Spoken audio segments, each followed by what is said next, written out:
शांति। आज की कहानी है कि बिछड़ा प्रेम। तो बिछड़ा कौन, किससे, कब मिला और कैसे मिला। जैसे कि छोटा बच्चा ना अपनी माँ के साथ मेले में जा रहा है। जो मेले में जा रहा है ना तो आसपास की सभी चीज़ें देख रहा है। तो माँ आगे आगे जा रही है, बच्चा पीछे पीछे जा रहा है।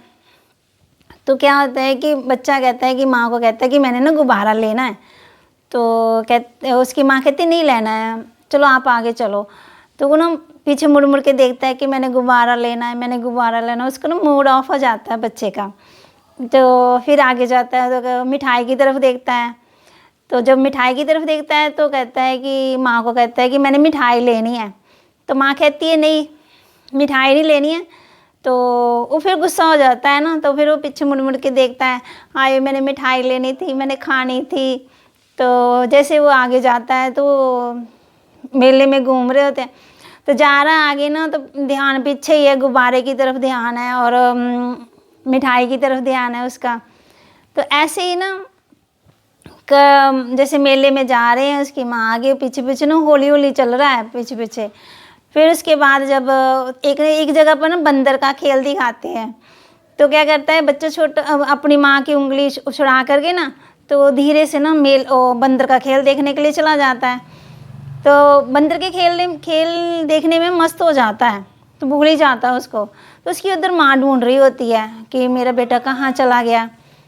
फिर जैसे उसके बाद जैसे वो आता है तो जैसे खेल ख़त्म होता है ना तो फिर उसको याद आती है अपनी माँ की। तो बाहर आता बड़ा रोता है, मेरी माँ बहुत ज़ोर ज़ोर से रोता है।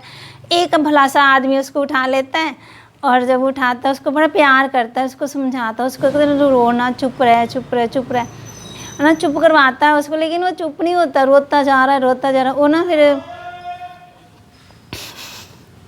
जैसे वो रो रहा है तो वो ना जो भाई होता है ना वो उसको कह रहा है कि चलो, उसको गुब्बारा लेके देता है, गुब्बारा लेके दे रहा है। और जैसे वो गुब्बारे की तरफ देखता भी नहीं है और उसको फिर मिठाई लेके दे रहा है ना। फिर मिठाई की तरफ नहीं देख रहा है। फिर जैसे वो देख रहा है कि उसमें देखो वही बच्चा पहले जिसको चाहना थी कि मैंने गुब्बारा लेना है, मैंने मिठाई लेनी है ना।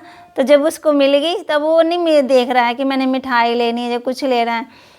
तो कहने का भाव है कि जैसे उसकी माँ मिल जाती फिर जो भाई होता है ना तो उसको उसकी माँ से मिला देता है।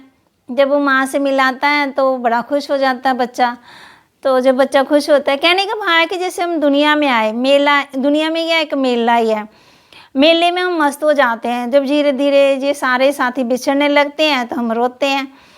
तो जब रोते हैं तो जो हमारा शरीर है वो भी हमारा साथ नहीं देता है। और कहने का भाव है कि जैसे देखो मेले में आए, मैली हो गई, परमात्मा ने आकर के हमें स्वच्छ बनाया था, सुंदर बनाया था।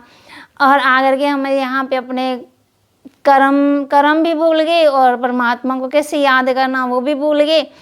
और जैसे बताया कि जैसे वो बच्चे को जो चीज़ चाहिए थी वो पहले चाहिए फिर नहीं चाहिए थे ना, क्योंकि उसको माँ ही चाहिए थी। जब हमारा शरीर लास्ट में काम नहीं करता है तो सारे हमारे साथी बिछड़ना शुरू हो जाते हैं, तब हमें परमात्मा की याद आती है।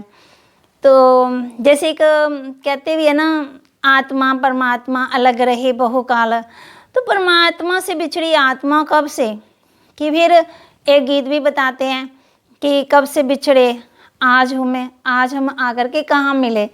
तो कहने का भाव है कि जब हम आत्मा को ज्ञान मिलता है तब हम आत्मा उस परमात्मा से आकर के मिलती है। तो कब मिली, कैसे मिली, जब हमें ज्ञान मिला। तो जैसे हमारा शरीर काम नहीं करता है, कुछ भी नहीं करता है ना काम, तब हम साथ ही सारे बिछड़ने लगते हैं। तो जैसे बताया कि ईश्वर मित्र का ख्याल आता है कि ईश्वर मित्र तू ही आ जा, अब मेरे साथ तू नहीं चलना है। फिर जैसे कहते हैं कि इसलिए ये भी कहते हैं ना कि देर ना हो जाए चल पड़ो उसमें मिलने के लिए, पता नहीं कब इस जीवन की शाम हो जाए।